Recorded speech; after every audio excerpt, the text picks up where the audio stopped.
시편 146편 1절부터 5절 한 절씩 교독합니다. 제가 1절을 먼저 보겠습니다. 할렐루야 내 영혼아 여호와를 찬양하라.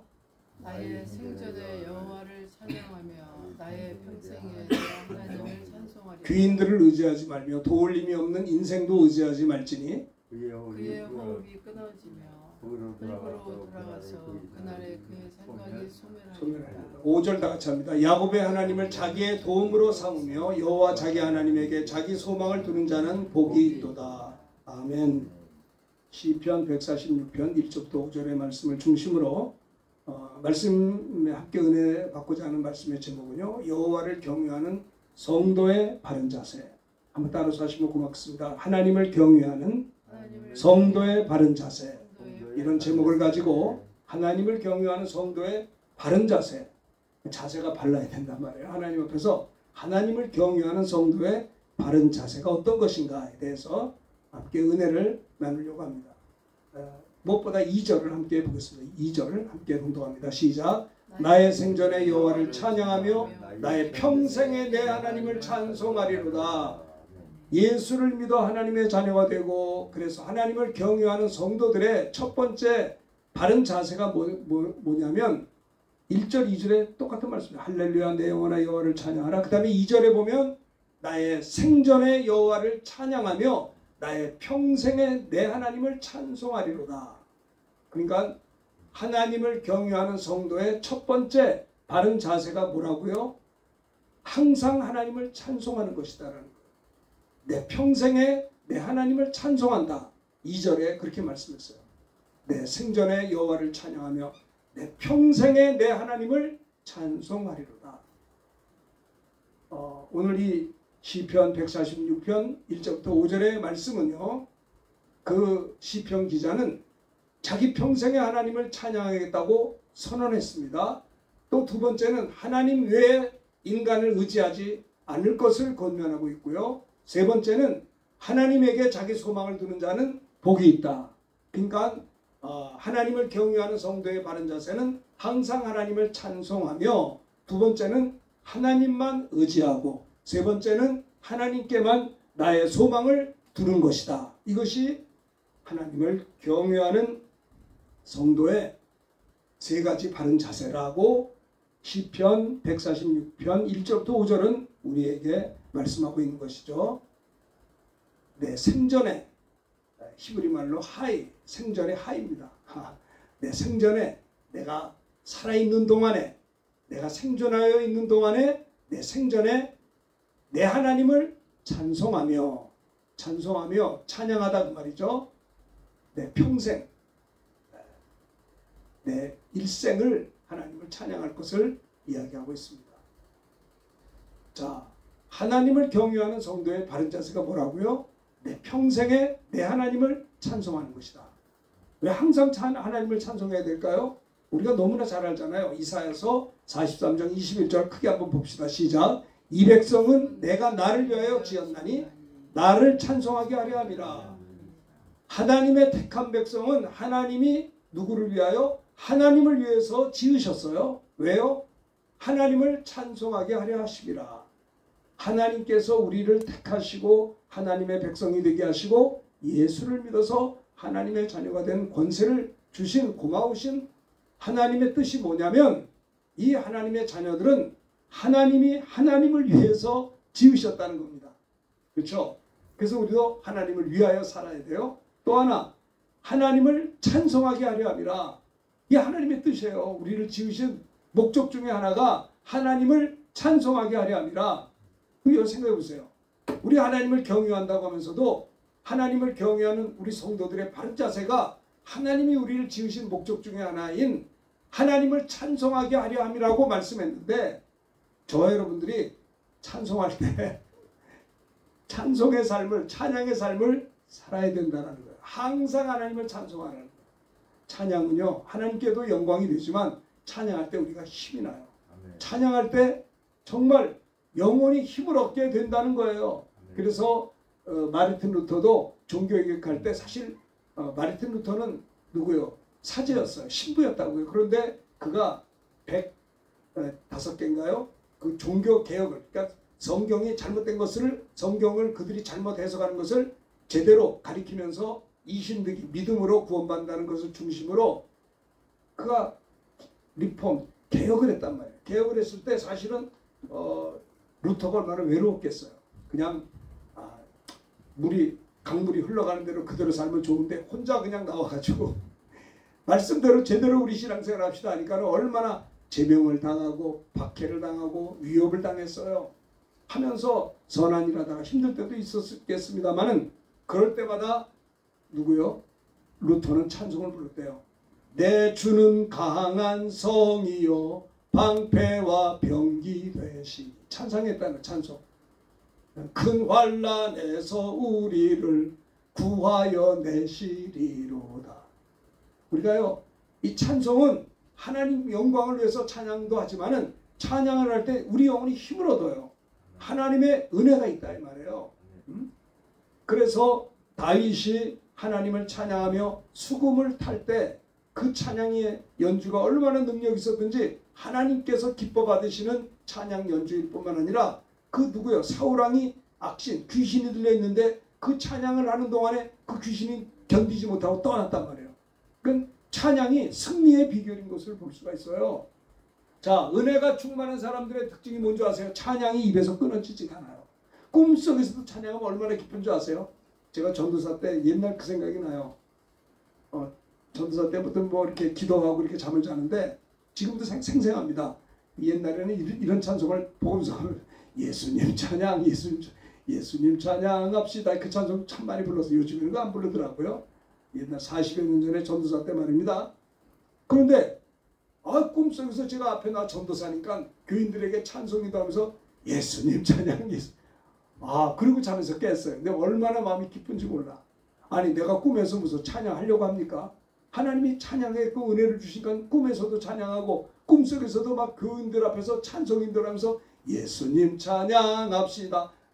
이걸 난 생신 줄 알았는데 깨보니까 꿈이에요. 꿈. 이 찬양이 능력인 거예요. 어떤 사람은 잠을 자면서 그냥 가위 눌리는 사람도 있고 잠을 자면서 이상한 꿈을 꾸는 사람도 있는데 꿈속에서 찬양한다면 얼마나 능력이 있겠냐 말이에요. 하나님을 경유하는 성도의 바른 자세 첫 번째가 뭐라고요?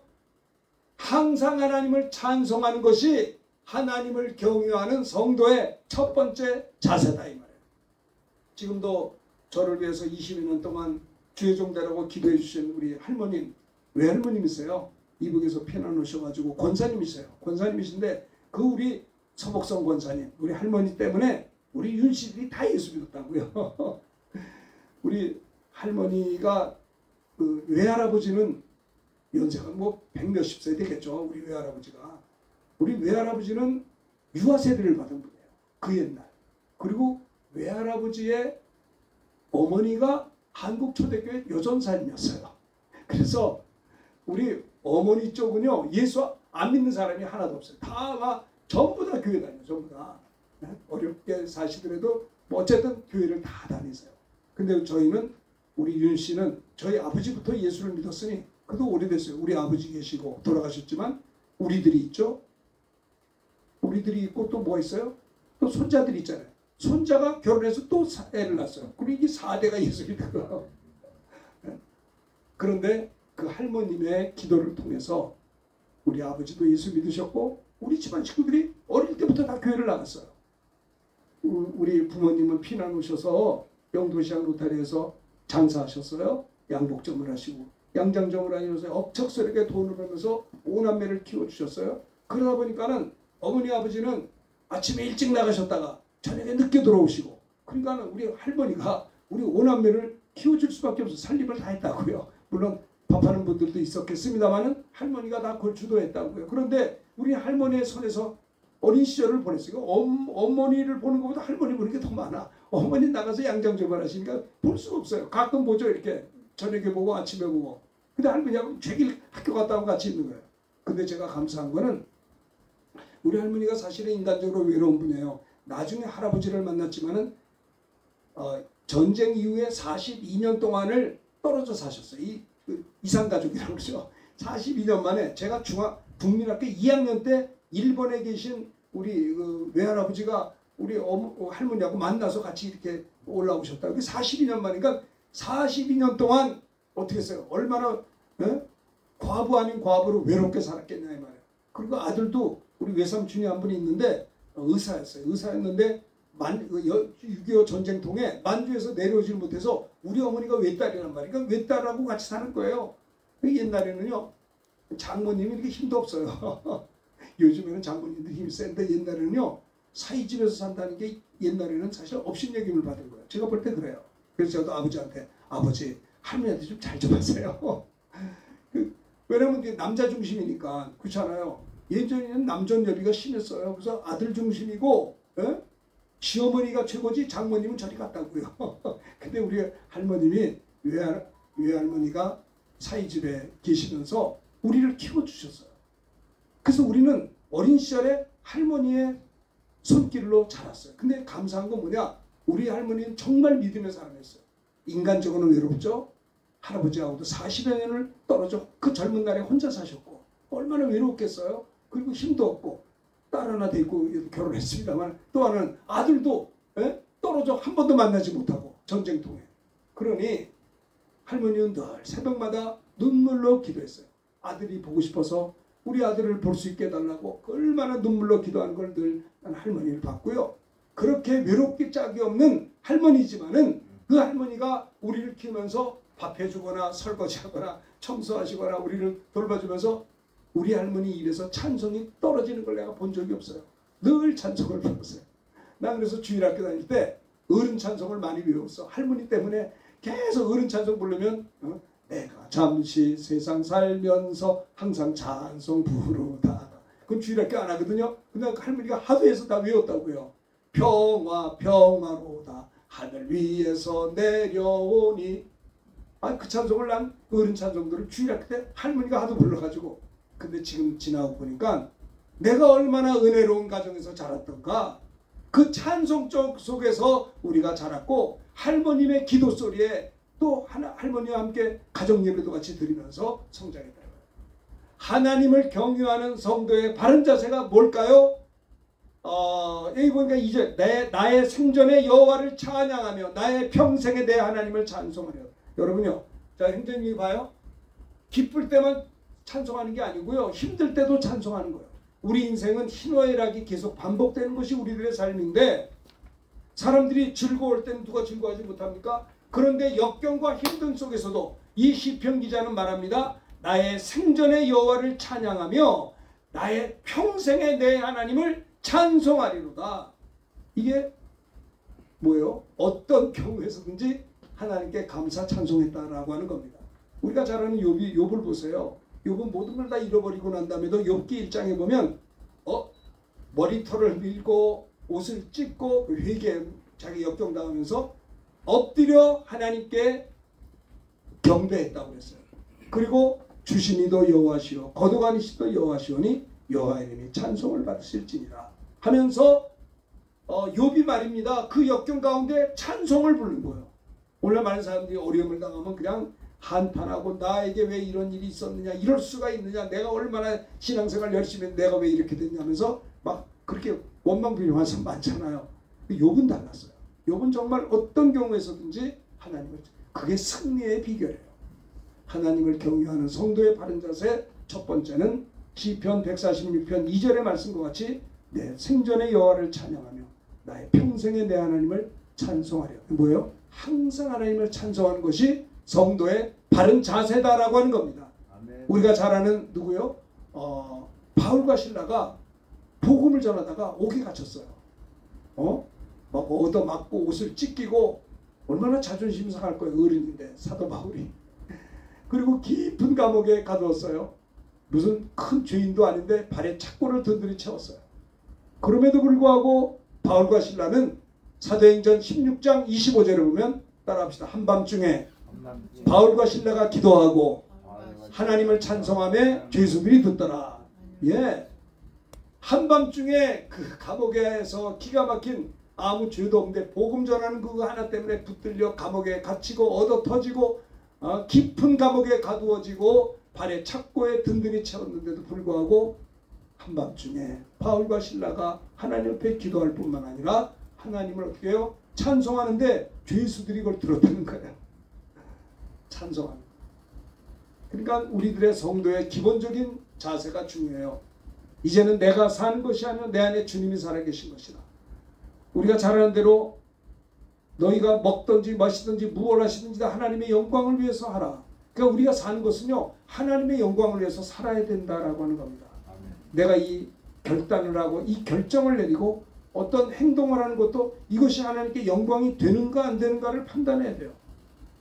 나를 위해서 사는 것이 아니라 나를 위해 죽으시고 부활하신 주님을 위해서 사는 것이 성도의 가장 기본적인 신앙이에요. 왜냐? 이사야서 43장 21절에 보면 이 백성은 내가 나를 위해 지었나니, 우리가 하나님에게 지음받은 피조물로서의 목적이 뭐냐? 우리는 하나님을 위하여 하나님께서 우리를 지으셨기 때문에 우리가 사는 것은 하나님을 위해서, 하나님의 영광을 위해서 사는 것이 너무나도 당연하다라고 하는 겁니다. 하나님을 경외하는 성도의 바른 자세는 하나님께 영광 돌리며 항상 하나님을 찬송하는 것이다 라는 것을 말씀하고 있죠. 구약 성경의 창세기에 보면요, 아브라함도 그렇고 이삭도 그렇고 야곱도 그렇고 요셉도 그렇고 이들은요 철저히 하나님의 영광을 위한 일생으로 살았던 것을 볼 수가 있습니다. 아브라함도 하나님의 영광을 위해서, 독자 이삭보다도 하나님의 뜻을 위해서 번제로 드리려고 했잖아요. 이삭도 어때요? 하나님의 영광을 위해서 아버지가 자기를 칼로 찌르려고 해도 반항하지 않고 하나님의 영광을 위해서 그는 하나님의 뜻을 기다리며, 아브라함도 훌륭하지만 이삭도 훌륭하다고 저는 생각해요. 또 야곱도 마찬가지. 하나님의 영광을 위해서 그는 끝까지 참 이렇게 살았던 것을, 요셉도 하나님의 영광을 위해서 철저히 일생을 살았던 것을 볼 수가 있습니다. 이들은요 환난과 역경이 많았으나 승리할 수 있었던 것이 뭐예요? 찬송이에요. 찬송. 어떤 경우에서든지 하나님을 노래하고 찬송했다는 겁니다. 에베소서 1장 14절을 한번 보시면요, 이는 우리의, 한번 따라 같이 봉독합시다. 에베소 1장 14절 시작. 이는 우리 기업의 보증이 되사 그 얻으신 것을 속량하시고 그의 영광을 찬송하게 하려 하심이라. 너희가 예수 안에서 진리의 말씀, 너희가 구원의 복음을 듣고 주님 안에서 또한 믿어 약속의 성령으로 인침을 받았는데, 예수를 믿어 구원받았고 성령의 인침을 받았는데, 이것은 우리의 기업의 보증이 되셔서 그 얻으신 것을 속량하시고, 그 궁극적인 예수 믿고 성령 인침 받은 목적이 뭐냐? 하나님의 영광을 찬송하게 하려 하심이라고 에베소 1장 14절에 말씀한 것을 볼 수가 있습니다. 그렇죠? 시편 136편에도 보면 여호와께 감사하라, 그는 선하시며 그 인자하심이 영원함이로다. 우리가 역경 중에서도 찬송할 수 있는 것이 왜 그런 줄 아세요? 사람들은 즐겁고 좋은 일이 있을 때 막 감사 찬송해요. 근데 힘들고 어려울 때 찬송을 안 하죠. 일반적으로 힘들어한단 말이에요. 근데 사실은 우리가 역경과 어려움 속에서도 욥과 같이 찬양할 수 있는 비결이 뭔지 아세요? 우리가 너무나 잘 아는 거예요. 하나님을 사랑하잖아요. 하나님을 사랑하는 자, 하나님의 뜻대로 부르심을 입은 자들에게는 모든 것이 합력해 선을 이루기 때문에 지금은 힘든 것 같지만 하나님께서는 우리 하나님을 사랑하는 자들에게 그분이 뭘 약속했느냐? 하나님의 뜻대로 부르심을 받은 우리들에게는 모든 것이 합력해 선을 이룰 것을 믿기 때문에 역경 속에서도 찬송할 수 있다라고 하는 거예요. 욥이 그랬어요. 누굽니까? 그 요셉도 하나님의 뜻대로 살다가 옥에도 누명을 쓰고 감옥에 들어가서 이 기가 막힌 상황인데도 그래도 그는 거기서 우울해하지 않았어요. 합력해 선을 것을 믿고 하나님이 내게 주신 꿈을 이루실 줄 믿고 그 옥 중에서도 억울하게 누명을 쓰고 옥에 들어간 요셉도 거기서 하나님을 경외하고 나갈 때 결국은 그것 때문에 감사 찬송할 수 있었지 않겠어요? 그가 만약에 옥에 들어가지 않았더라면 어떻게 총리가 됐겠어요? 합력해 선을 이뤘던 것입니다. 이것이 요셉의 사건이 아니라 오늘 21세기에 살아가는 우리에게도 이렇게 역경 속에서 하나님 앞에 하나님을 경외하고 섬기게 될 때 어떻게 돼요? 합력해 선을 이룬다라고 하는 것입니다. 히브리서 13장 15절 한번 15절 같이 읽읍시다. 시작. 그러므로 우리는 예수로 말미암아 항상 찬송의 제사를 하나님께 드리자 이는 그 이름을 증언하는 입술의 열매니라. 예수 그리스도로 말미암아 항상 찬송의 제사를 하나님께 드리자.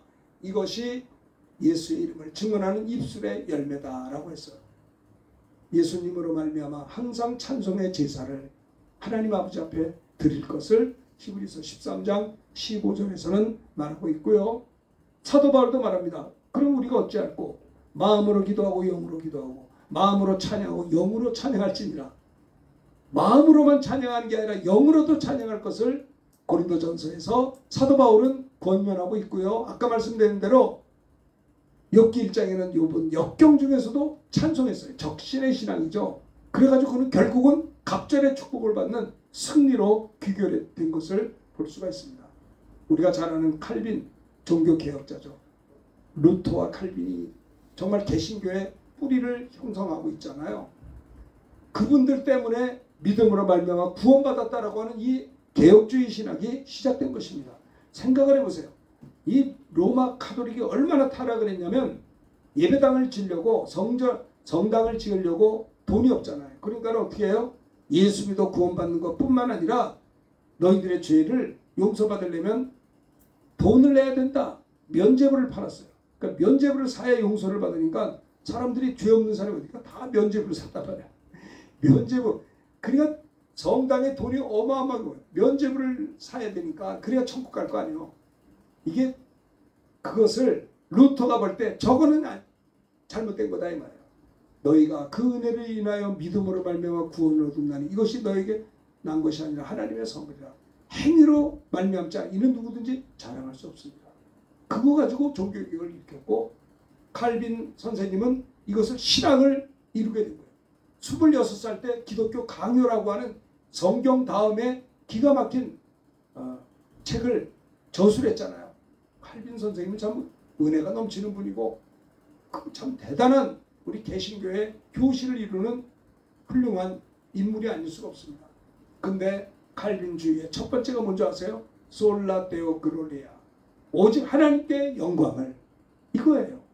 칼빈의 신학과 삶의 중심이 뭐냐? 오직 하나님께 영광을. 그것이 이 칼빈주의의 첫 번째 신학인 것입니다. 기독교 강요 1권 2장 1절을 보면 우리 삶 전체가 하나님의 영광을 목표로 삼지 않는다면 우리는 길을 잃은 양과 같다고 했어요. 왜 사람들이 길을 잃어버리느냐?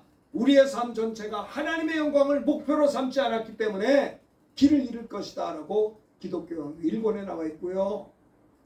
또 하나는 기독교 강요 3권 7장 1절에 보면 이 기독교 강요가 대단한 책이에요. 4권으로 나와 있는데 요즘에 개혁주의 측면에서 문병호 교수님이 번역을 한 게 있는데 그 4권 나왔는데 기가 막히게 제대로 잘 번역을 더 잘했어요. 우리가 우리 자신의 것이 아니라는 사실을 기억하자. 그러므로 우리 자신의 이익을 추구하지 말고 주님의 뜻과 그의 영광을 추구하며 살아가자. 이 기독교 강요 3권 7장 1절에 나온 얘기예요. 그래서 저도 예전에 30년 전인가 성지순례를 갔던 적이 있었어요. 갔는데 제네바를 갔어요. 네? 칼빈 묘지가 거기 있더라고요. 그런데 그 제네바에 공동묘지가 있어서 거기에 묻혔다 그래서 거기 가이드들이 우리를 안내하더라고요. 목사님들이니까 이제 그걸로 갈 거 아니에요. 공동묘지 플랭팔레라고 하는 공동묘지에 칼빈이 묻혔어요. 그런데 칼빈이 살아생전에 어떻게 말했냐면 내가 죽더라도 절대로 묘비를 세우지 말라고 다 신신당부를 제자들에게 했어요. 아무도. 그리고 또 하나 재밌는 거 칼빈의 무덤이 어디 있는지 몰라요. 묘비도 없고요. 그 해당 공동묘지에 칼빈을 기념하려고 조그만 무덤에 조그만 묘비 아주 하얀 묘비, 작은 묘비가 있는데 거기에 두 글자 J.C 요한 칼빈이라는 것을 이 글자를 새겨놨어요. 그냥 여러 그 제네바 그 공동묘지에 가봤더니 묘지가 많아요. 많은데 저 구석에 조그맣게 있는 거기에 묘비가 있는 거예요. 그러면서 JC라고 하는 두 글자를 새기면서 가이드가 여기가 칼빈의 무덤이라고 그렇게 설명을 해주더라고요. 동시에 이 JC는 지저스 크라이스트에 상징하는 중의적인 표현, 예수 그리스도 이렇게 이제 이야기도 하더라고요. 어쨌든 간에 그는요 그렇게 훌륭한 일을 많이 했어도 하나님의 영광을 위해서 해야 된다. 사람이 영광을 받으면 되지 않는다라는 것을 이야기하고 있어요. 제가 이제 그 앞에 나와서 이제 우리가 찬양을 할 때 특송 같은 거 할 때 잘한 성도들이 많으면 앞에 나와가지고 막 긴장을 해가지고 뭐 어떻게 너무 부담스러워가지고 사람들 신경 쓰다 보면 이렇게 박자나 리듬이 막 틀리는 경우도 음정도 막 틀리고 그럴 수 있잖아요. 그래서 이런 생각해요.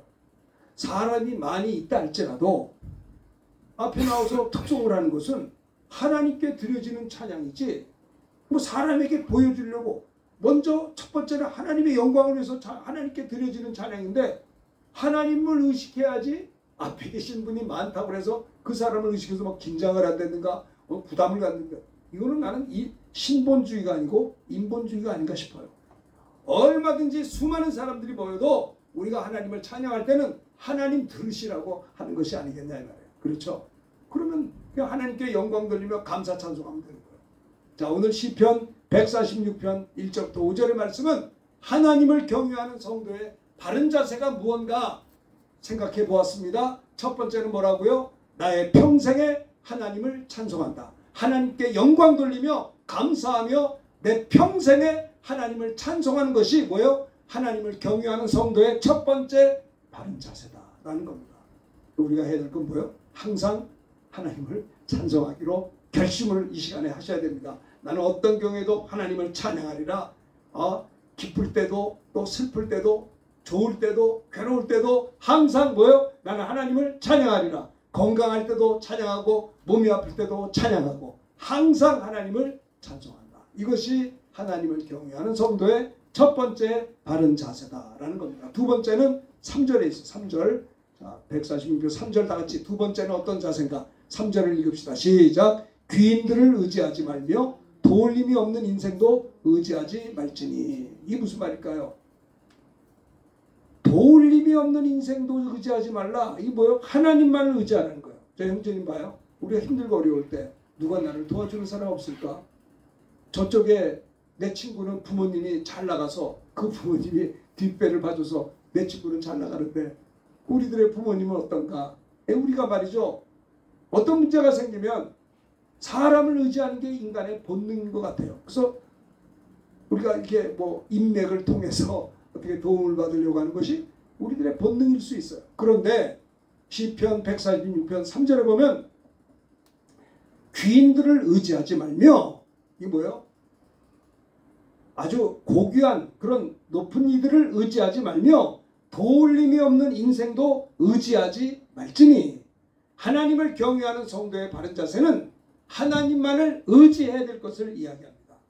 저도 목회하다 보면 그런 성도들을 의지할 때도 있어요. 물론 그렇게 할 수 있겠죠. 그런데 주님은요. 나를 더 의지하라 이거예요. 성도들을 무시하는 건 아니지만 성도를 의지하기 전에 하나님을 의지하며 사역을 할 것을 주님은 말씀하고 있는 거예요. 성도를 의지하면요. 성도가 말은 막 기뻐. 성도가 즐거우면 막 마음이 슬퍼. 물론 그것도 이해가 되는데 그러나 우리는 사람이 많든 적든 어떤 상황에서든지 내가 하나님이라는 것은 하나님을 의지하면서 하자는 거예요. 하나님. 먼저 그의 나라와 그 일을 구하고 하나님만을 의지하게 될 때 하나님께서는 이 모든 것을 우리에게 더해 주세요. 뭐 더해 주지 않아도 그리 아니하실지라도 하늘에 상이 있지 않습니까? 그래서 하나님을 경외하는 성도의 바른 자세는 첫 번째는 항상 하나님을 찬송하는 것이고 두 번째는 뭐라고요? 도울림이 없는 인생 의지하지 말고 하나님만을 의지해야 된다는 것을 이것이 우리들의 하나님을 경외하는 성도의 두 번째 바른 자세다라는 것을 이야기하고 있어요. 창세기 12장 1절에 보면 한번 다 같이 봉독합시다. 시작. 여호와께서 아브라함에게 이르시되 너는 너의 고향과 친척과 아버지를 떠나 내가 네게 보여줄 땅으로 가라. 이게 말이죠. 쉬운 말씀이 아니에요. 하나님이 아브라함에게 말씀합니다. 너는 너의 고향을 떠나라. 친척을 떠나라. 아버지 집을 떠나라. 내 본토를 다 떠나라는 거예요. 떠나서 내가 네게 보여줄 땅으로 가라.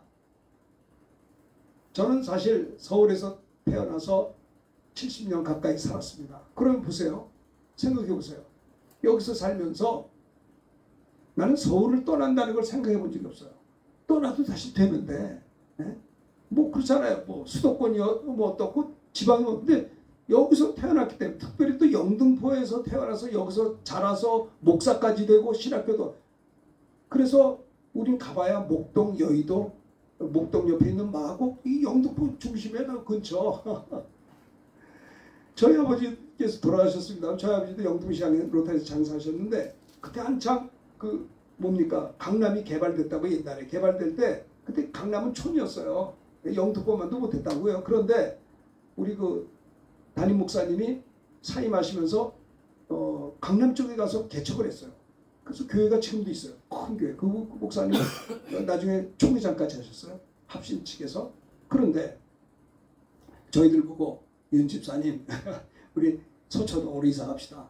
네? 그러니까 우리는 서초동이 어디야? 영등포 떠나면 죽는 줄 알고, 그때 갔으면은 부자가 됐겠죠. 그때 땅값이 쌌으니까 우스갯소리인데, 어쨌든 본토 친척 아비 집을 떠난다는 것은요, 아브라함 당시에는 이건 있을 수가 없는 거예요. 그런데 아브라함은 철저히 하나님께 순종했습니다. 하나님만 어떻게 해요? 사람을 의지하지 않고 자기 본토 친척 아비 집을 의지하지 않고요, 하나님만을 의지한 아브라함이었던 것입니다. 하나님을 경외하는 성도의 바른 자세. 두 번째는 도울림이 없는 인생도 의지하지 말 것. 그리고 뭐예요? 하나님만을 의지할 것을 이야기한 것입니다. 그것이 아브라함의 생애였어요. 하나님만을 의지했기 때문에 아버지가 모리아산에서 칼을 빼어서 찌르려고 할 때도 이삭은 하나님만을 의지했기 때문에 순순히, 참 이삭도 믿음이 보통이 아닙니다. 그 할아버지 같은 아버지를 비키세요. 아버지가 미쳤나요? 그러고 나와야 되는데 그냥 아버지가 내리치는 칼을 가만히 기다렸단 말이에요. 이 하나님만을 의지했기 때문에 그겁니다.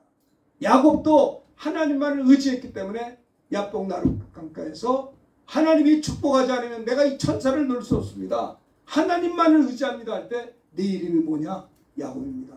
이스라엘이라고 하라고 축복하셨잖아요.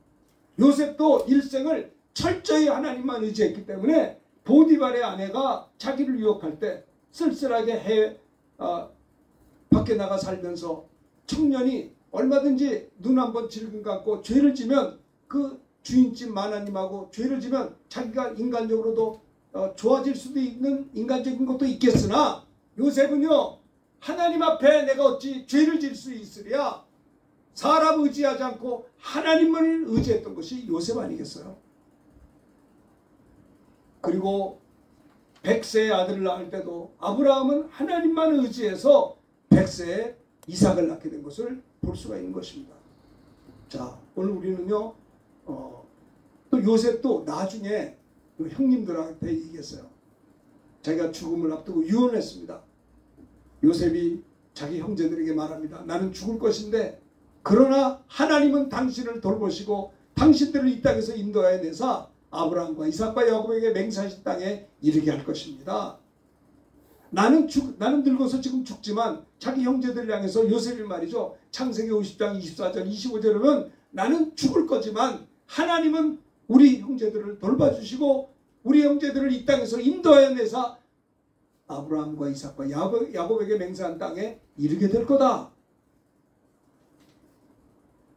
그러니까 요셉은 죽어가면서 유언을 하면서도 우리 형제들에게, 자기 형제들에게 하나님만을 해야 된다. 하나님께서 반드시 당신들을 돌봐줄 것이고 당신들을 이 땅에서 인도하여 내서 어디요? 가나안까지 하나님이 맹세하시고 허락하신 땅에 이르게 될 거다. 우리 후손들이 그것을 이야기한 것이에요. 25절에 보면 하나님이 반드시 당신들을 돌보시리니 당신들은 여기서 내 해골을 메고 가겠다 하라고 말 좀 하시라. 약속해라 그랬어요. 반드시 나는 죽지만은 내가 아니고 하나님이 당신들을 돌봐줄 것이다. 하나님을 경외하는 성도의 바른 자세. 두 번째는 뭐라고요? 하나님만을 의지하는 겁니다. 하나님만을 의지하는 거예요.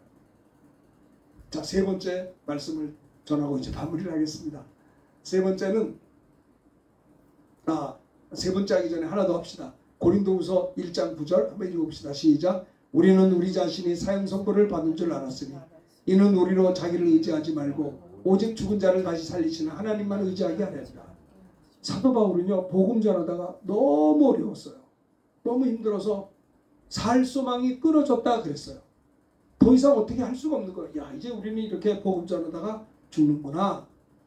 바울은 너무 복음 전하다가 환난과 고통이 많아서 고린도후서 1장 9절에 보면 우리는 우리 자신이 사형 선고를 받은 줄 알았다. 이제 끝났구나. 복음 전하다 우리는 죽는구나 알았지만은 그 이유가 뭐냐? 이렇게 죽음의 위기까지 온 것이 뭐냐면 이는 우리로 자기를 의지하지 말고 오직 죽은 자를 다시 살리시는 하나님만 의지하게 하기 위하여 우리들에게 이런 고난과 마치 너무 힘들어서 사형 선고를 받은 것과 같은 역경을 주신 것은 너 의지하지 말고 죽은 자 가운데 살리시는 하나님만 의지하게 하시려고 이런 죽음의 고난을 우리에게 주셨다라고 고백을 한 것이다 이 말입니다. 존 칼빈 선생님은 대단한 분이세요. 하나님만 의지하고 하나님의 때를 기다렸어요. 참 이것이 하나님 제일주의죠. 하나님 앞에서 오직 믿음으로 오직 하나님의 영광을 위하여 하나님만 의지하고 하나님의 때에 기다리며 순종했던 것이 칼빈주의의 핵심입니다. 칼빈은요, 제네바를 중심으로 종교개혁을 이끌었어요. 철저하게. 그런데 종교개혁이 뭐예요? 믿음으로 구원받는다. 하나님의 영광을 위해서 살자. 사람을 위해서 하는 것이 아니다. 오직 믿음으로 살아야 된다. 오직 하나님의 말씀으로 살아야 된다. 이게 종교개혁의 포인트거든요. 칼빈주의란 말입니다. 5개. 그런데 이거에 또 반대하는 세력이 있어요. 그래서 1538년에 칼빈을 제네바에서 쫓아냈어요. 그 사람들이. 바른 소리 하니까 다수가 칼빈을 쫓아냈어요. 칼빈은 스트라스부르라고 하는 그곳에 이제 추방을 당했어요. 낯선 땅에 갔어요. 그래서 거기 가서 뭐 했냐? 프랑스 난민들에게 목회자로 사역을 했어요. 조용히. 그리고 저술활동을 또 했어요. 책을 쓰시고 이렇게 했단 말이에요. 그리고 또 그는요, 그렇다고 자기를 추방한 제네바를 원망하지 않았어요.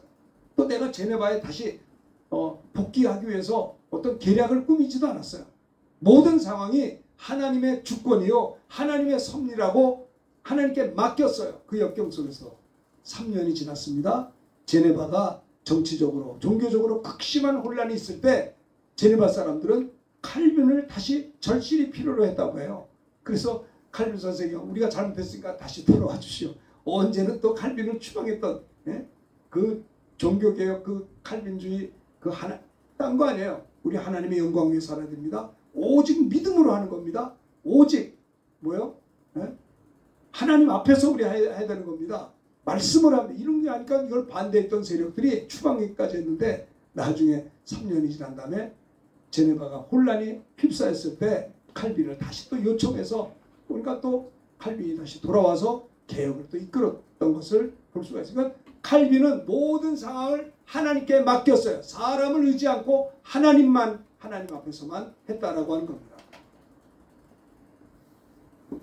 도울림이 없는 인생도 의지하지 말라. 오직 하나님만을 의지하는 우리가 되어야 된다는 것입니다. 베드로도 감옥에 갇혔습니다. 그때 하나님만 의지했어요. 그래서 어때요? 베드로는 옥에 갇혔고 교회는 베드로를 위해서 간절히 기도했어요. 그 기도 응답으로 베드로가 풀려났어요. 그렇죠? 우리가 어려울 때 기도합니다. 예전에 제가 참 몇 년 전에 48년 전에 군목 시험을 봤다고요. 신학교 입학하자마자 그때 뭐 우리 합동측 총신의 TO가 5명이에요. 5명. 그러니까 신학과 교육과가 그 학생들이 이렇게 서로 경쟁해서 5명만 추려지는 거예요. 그러니까 공부 잘하는 친구들이 많았다고요. 그래서 어쨌든 준비를 했는데 이거 도무지 힘들 것 같아서 그냥 뭐예요? 하나님만 의지하고 하나님만 의지하는 게 뭐예요? 하나님께 기도하는 거예요. 하나님의 영광을 위해서 나도 군성교 쓰임받게 해주세요라고 5명 안에 들어야 되니까 이게 보통 일이 아닌 거예요. 그때 참 실력 있는 친구들이 많았어요. 참 걱정이 되죠. 내가 떨어지면 어떡하나. 난 군성교 하고 싶은데.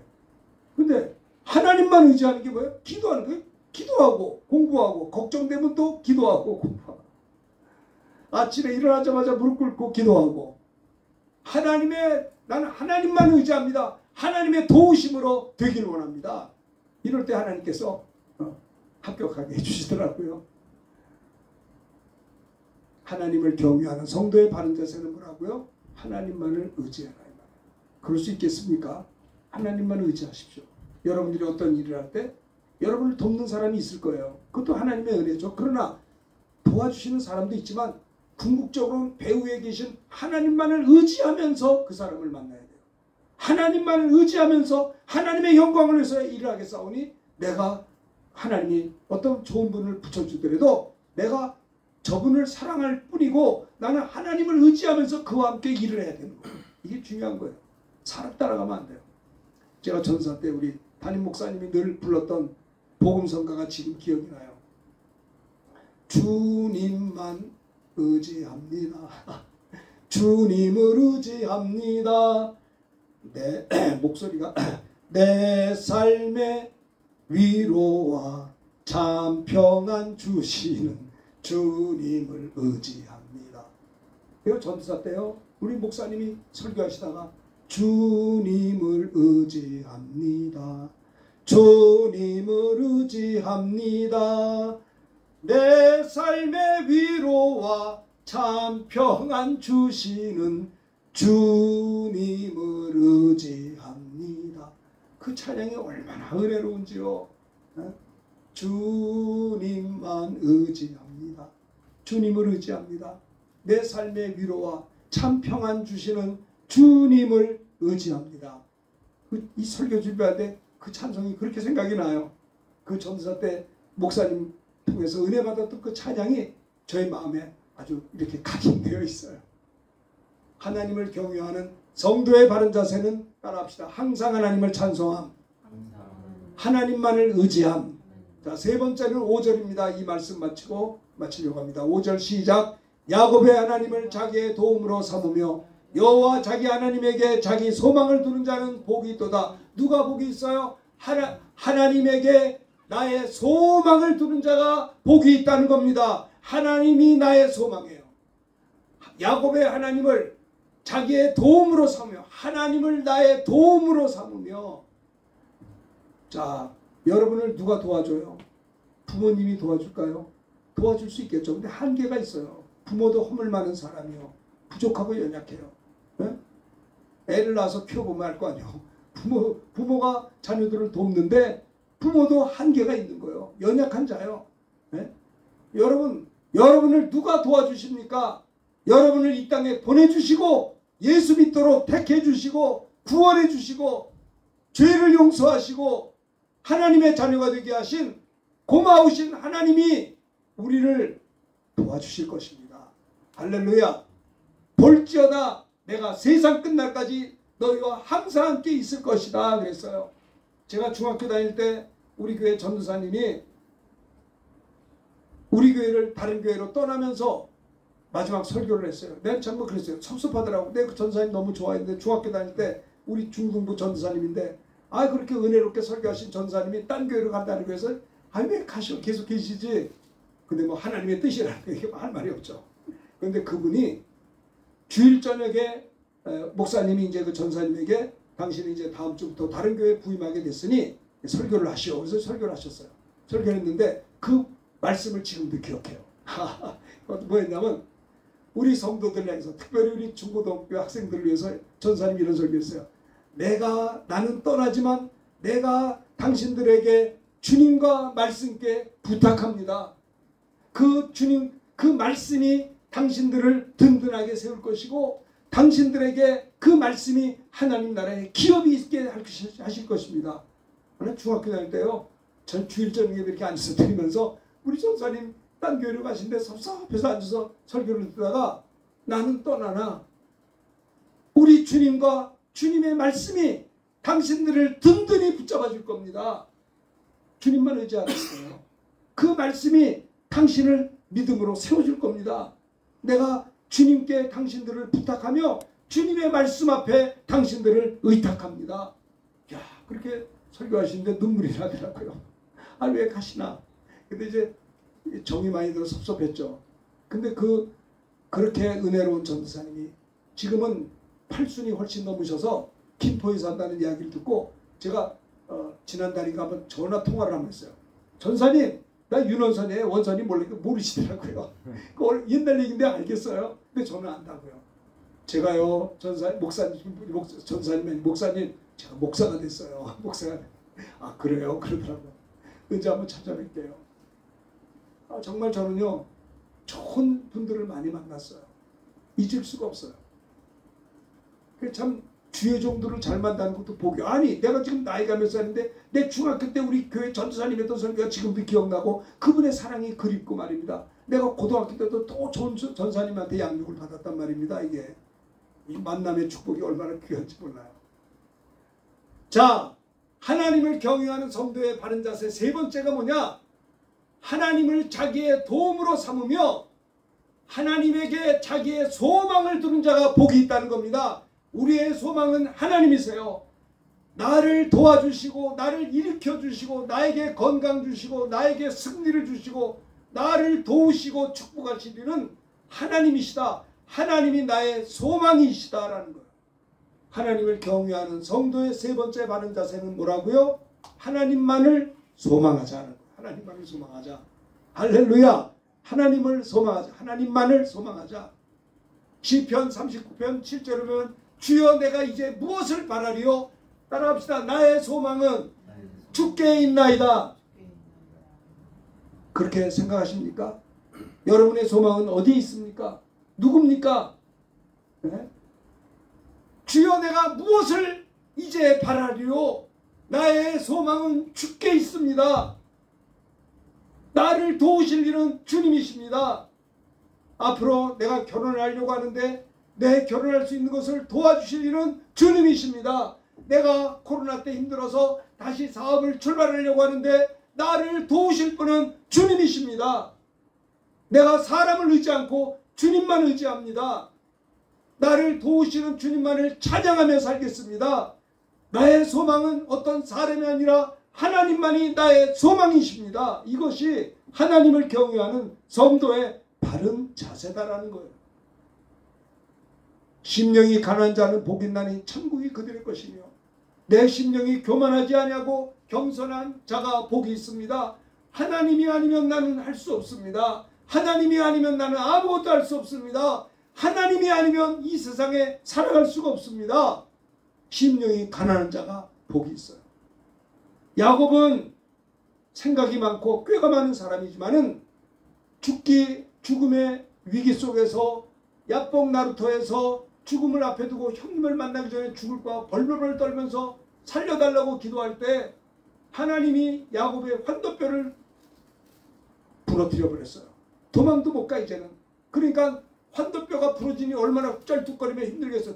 그런데 그때 비로소 나는 이제 내 다리를 의지하는 게 아니라 하나님만을 의지합니다 하고 천사와 씨름을 했어요.